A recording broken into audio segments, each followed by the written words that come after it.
What's up, guys? Welcome back to Cool Fred's Garage. This Cool Fred here once again.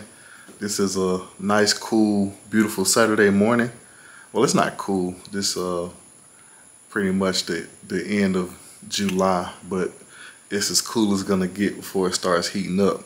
So I'm in the process of loading up some tools here. About to get ready to head out to Mr. Furlow's to work on that Ford, on that 1972 Ford Gran Torino. So I just gotta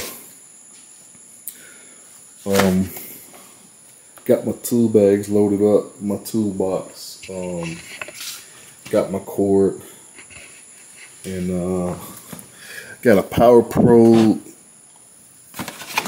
got my electrical pliers in here. Got my electrical pliers in there. Got various wiring and electrical connectors there. So heat gun, some miscellaneous wire. So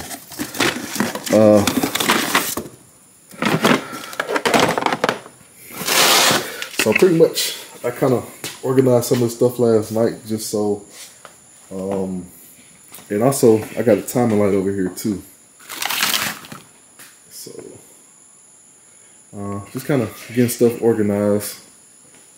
Kind of just pretty much just kind of put everything together so it's easy to load up over here in the truck. So I'm about to start loading stuff in a minute, but just kind of, you know, trying to get stuff organized so I can remember all the stuff I got to take.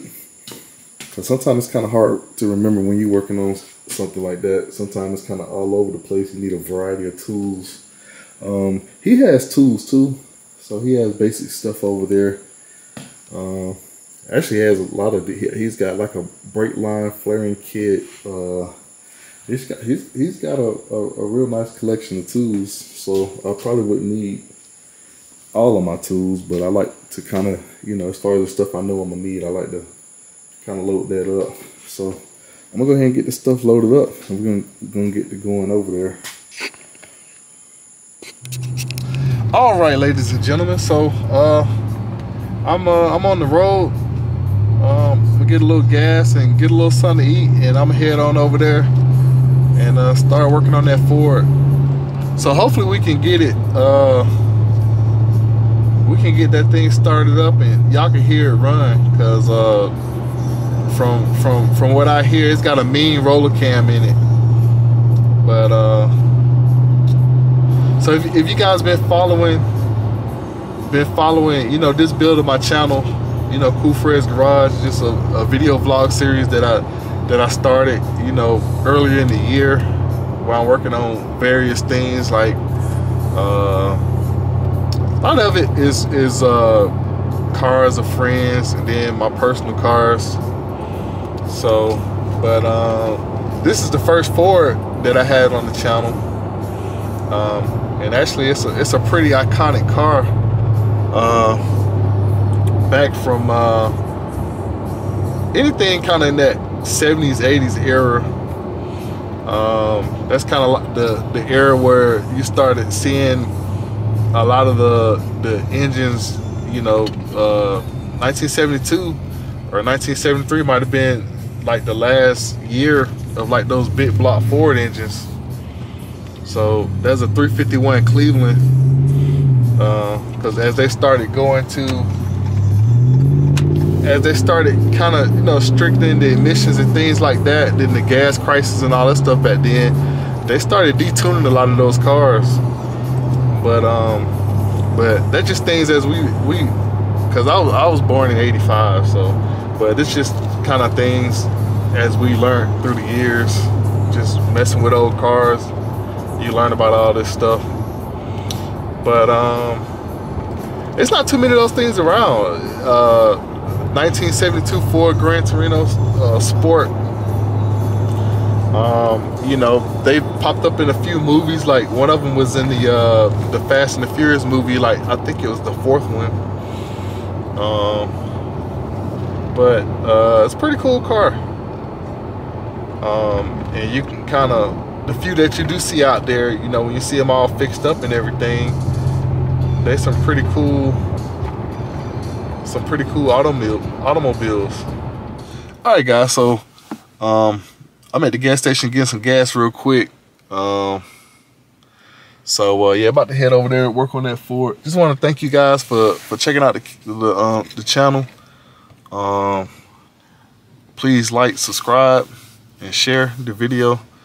So hopefully we can get over there and get this thing started up.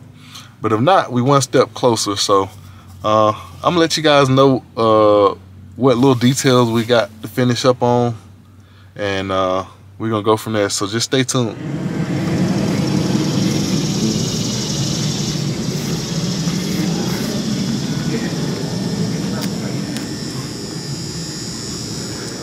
All right, guys, so this right here is day 4, back out on the 1972 Gran Torino Sport.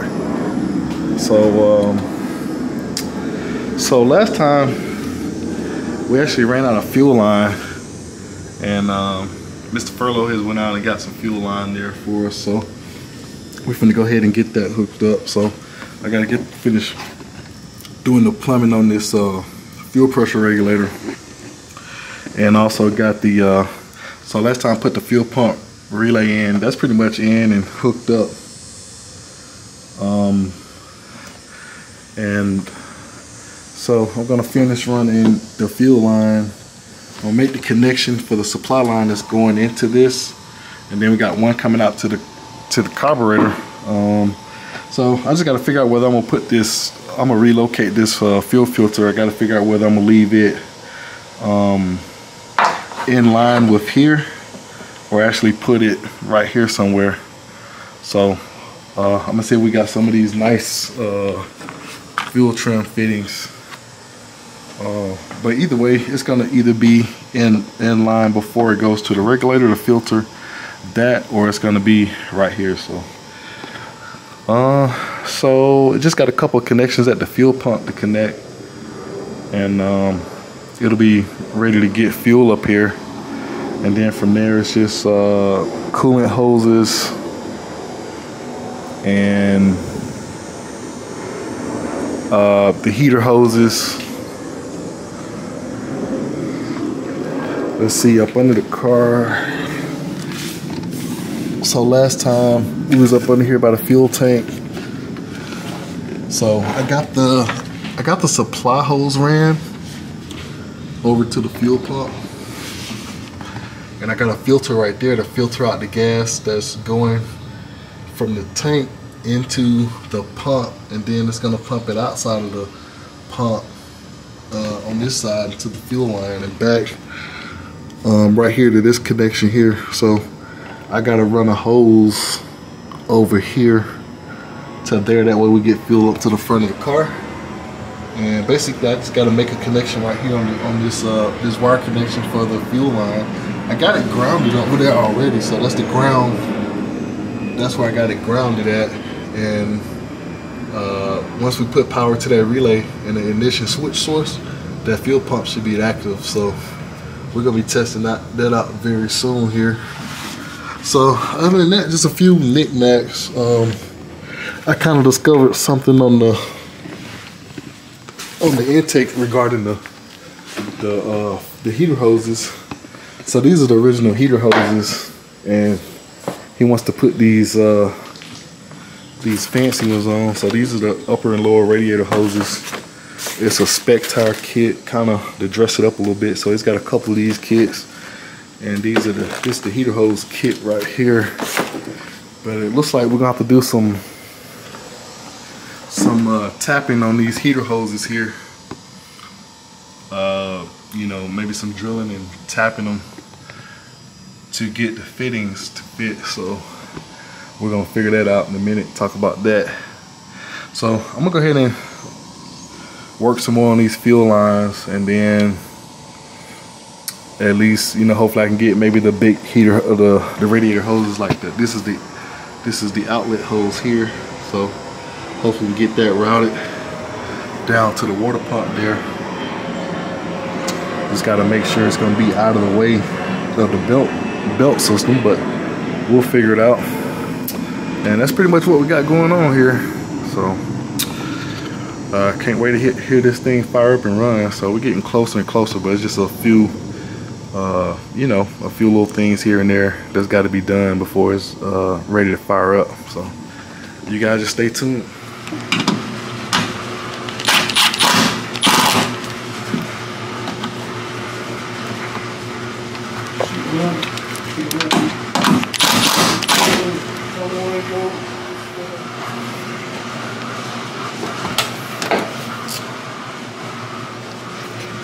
All right.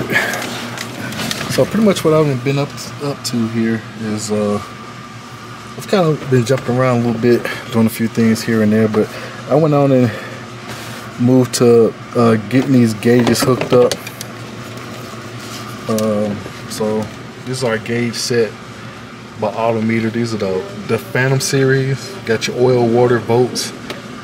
So it's a pretty nice set. Real simple, easy to go together. One thing I kind of like about the Autometers, pretty much like back in the day, like in my car, I never really bought the Autometer because they were a little bit more expensive. But so before I went to the Dakota Digital gauge set in my Chevy, I had a set of the Summit Racing gauges in there, which are pretty good. Then a lot of times you get the ones at the store from like Mr. Gasket and stuff like that. So I've installed a lot of those that had like the chrome bezel and things like that. But these right here are pretty neat, pretty nice. They match the car pretty good. I am gonna have to probably try to put them somewhere off over here on the passenger side. So we're gonna have to try to come up with some bracket or something to make it look neat, because over here it's just not really a lot of real estate on the driver's side. Without it contacting or hitting your knee or whatever. So I'm just, right now what I'm doing is getting a lot of the sending units and stuff hooked up. I got the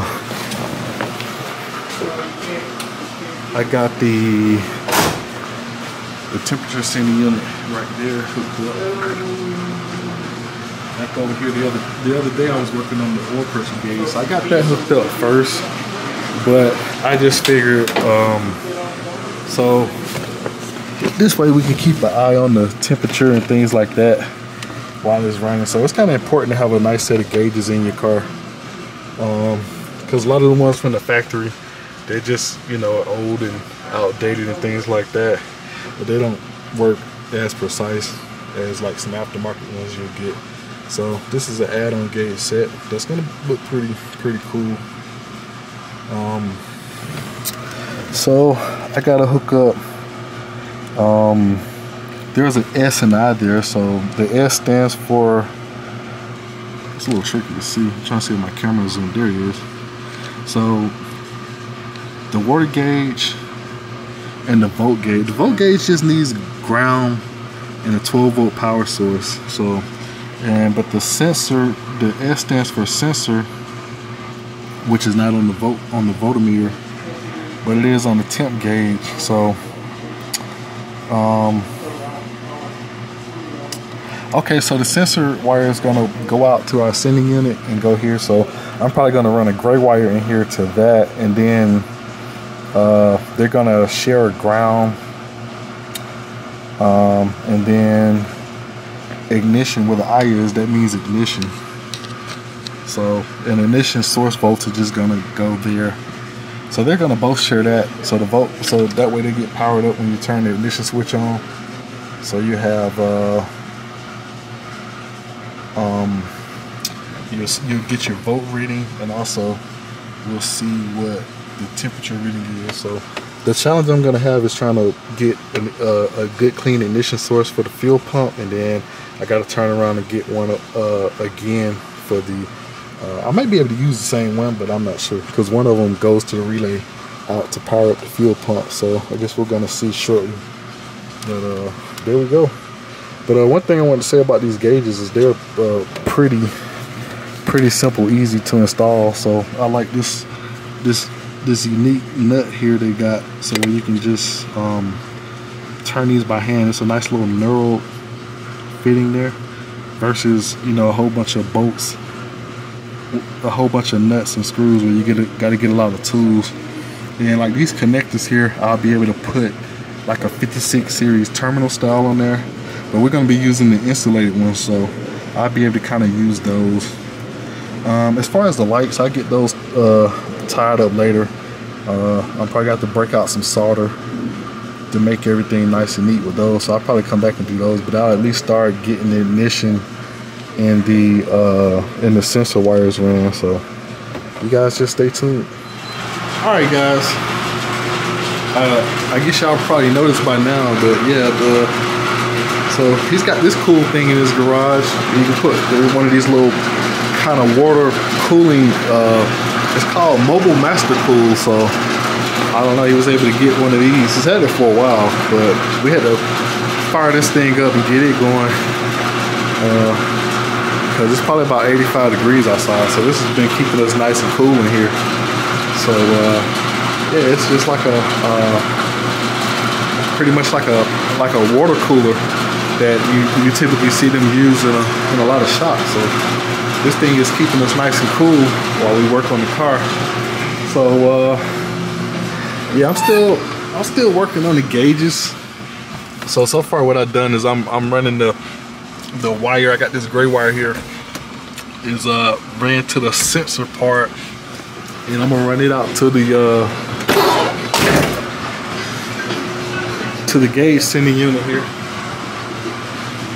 So pretty much I just cut and trim that wire with my strippers here, and I'm gonna go ahead and put an end on them on this wire. So this is gonna be for the sending unit for the temperature. So go ahead and do that.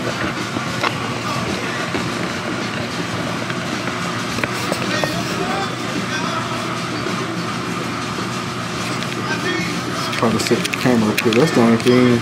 I do got my camera stand, but it's not tall enough to actually like see in the bay here. So I got my little this thing here has a little handheld with a little stand on it. So there we go.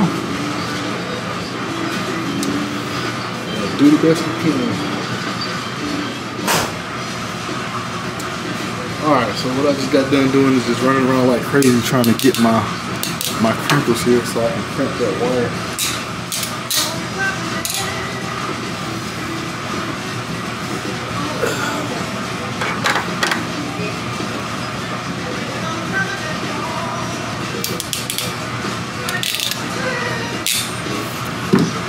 So that's the nice thing about, you know, investing in some nice crimpers is, you know, that gives you the freedom to pretty much make your wires all nice, and you can basically custom make all your wiring for your project. So I kind of like that.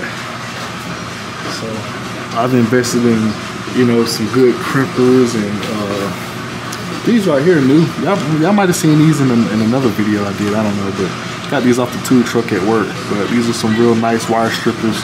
They even have this little gauge here, so you can control like how much wire you're stripping off. But I like those pretty good. And I also got some crimpers that could do like the other terminals, like if you're making a terminal connector and stuff like that. So investing in this type of stuff is really necessary if you want to, you know, build, you know, especially do electrical work. So I highly recommend it.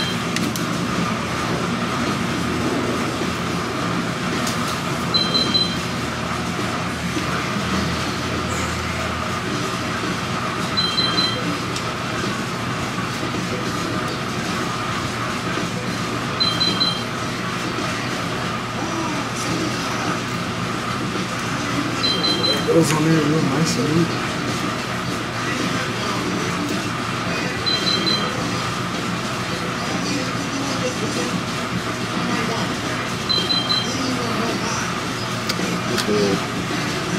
I'm not sure exactly how we're going to end up running it, but something like that.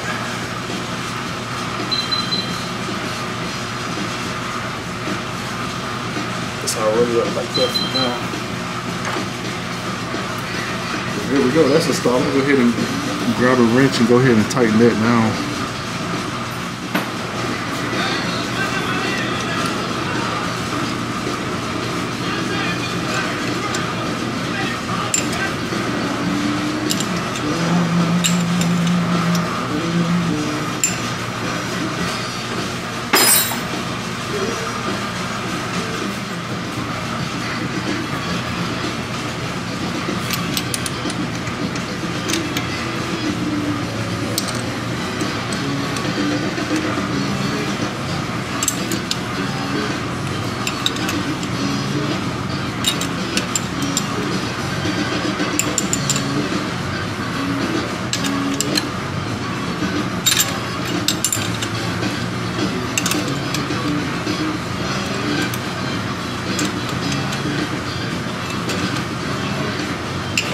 There we go. Just kind of got it like down in there. There's a couple coolant hoses that's gonna hook up there. So there we go. So that's in. All right. So I mentioned a little bit earlier that I was, you know, kind of all over the place on this thing. Basically just going, you know, kind of from what I was doing. The original plan was to go ahead and finish getting the rest of the fuel lines hooked up, which I did. I found a place to put the fuel filter. So that's right there. So I got that ran. I got the fuel inlet supply line ran that's coming in here to the regulator where it says in. It's upside down. So it says in right there, and then got one going out. That's what's gonna go feed the carburetor.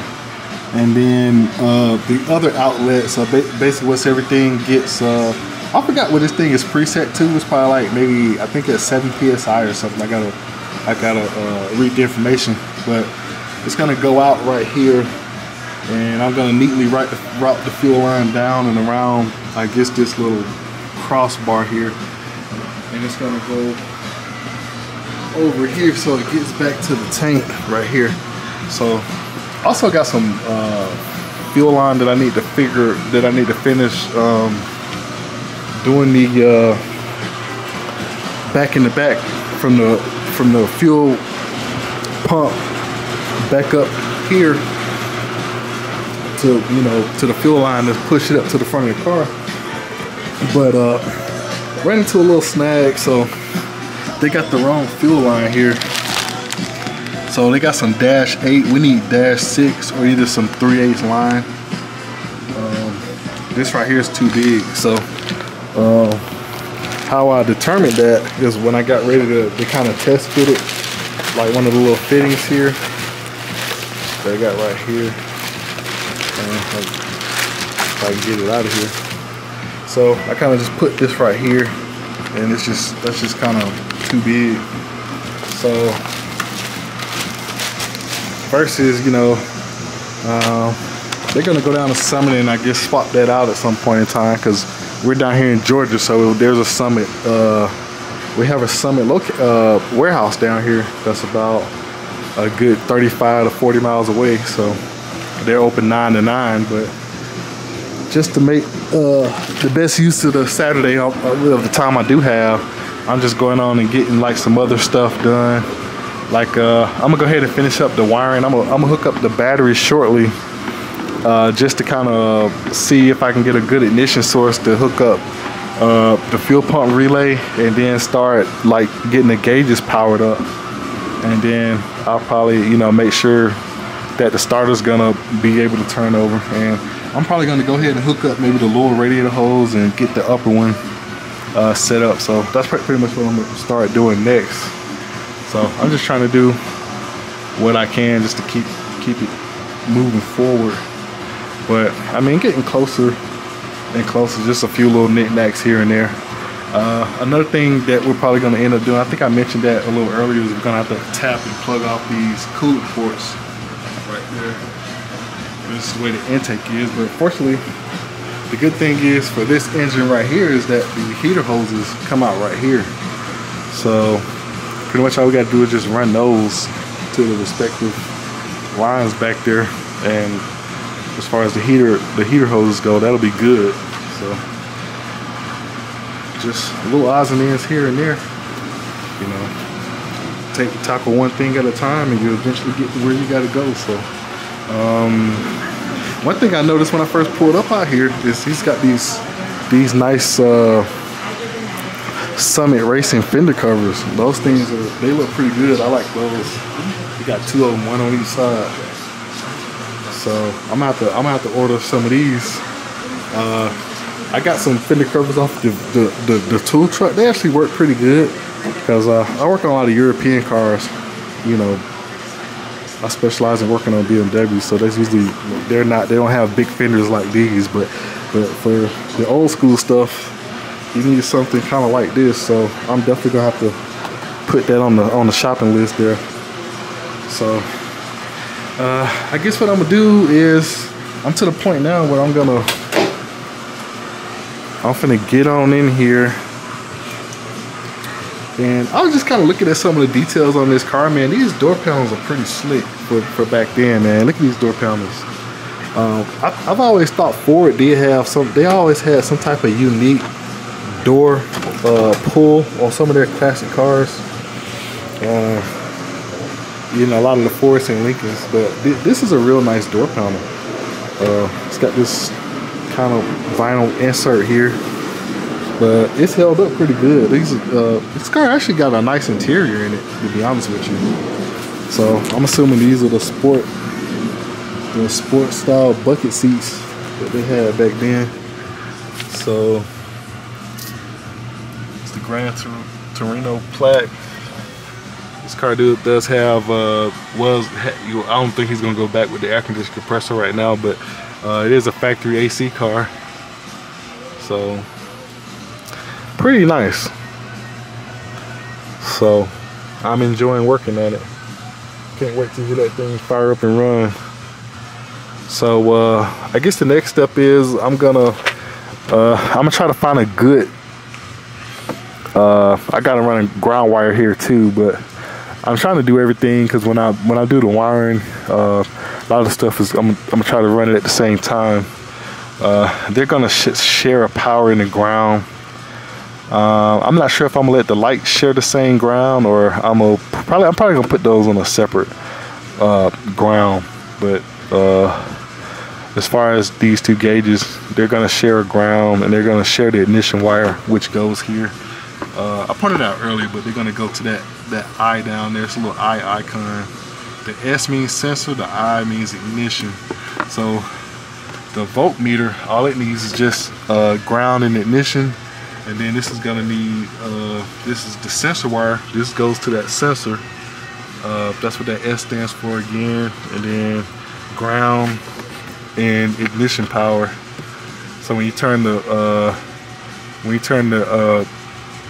vehicle on, like the switch on, the gauges are gonna show you what the voltage is, and then also your water temp gauge will be active. So again, real simple to connect. You know, I've connected these gauges before. Well, not these particular ones, but they're pretty simple. Instructions are real easy. So I'm gonna continue with that, and then I'm gonna see if we can get the fuel pump line active. The only thing about the fuel pump, don't really want to run that dry, but at least I'm gonna see if I can get a good 12-volt source, so I can you know, get these wires connected. All right, so what I'm up to now is I'm starting to work on the upper and lower radiator hoses. So he has this kit that's pretty much universal to a lot of cars. So I'm looking at it, trying to figure it out. It seems pretty simple, but it looks like you just slide these collars, these little silicone boot collars. Again, this kit is made by Spec Tire.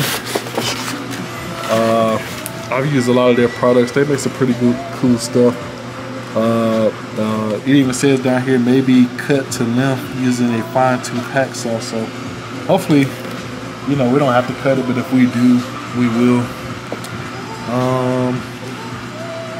So this is part number 7789. You can pick these up at a lot of your local part stores and even from Summit. What I've done so far is they want you to slide these ends onto the hose. So I'm adjusting these clamps so I can assemble this thing together, and then I'm assuming that you go ahead and put this on your radiator. So the good thing about these, because this right here is metal, so I didn't know. In some cases, I was thinking that some of these are like plastic, like a plastic or metal piece that goes over an actual. I was thinking that it goes over an actual like rubber hose, but these are actually like a metal hose, and it's got these little rubber bushings. So, and you clamp it down. So that's actually what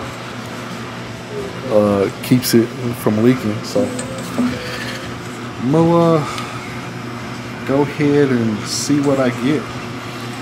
So I'm gonna go ahead and get this end done.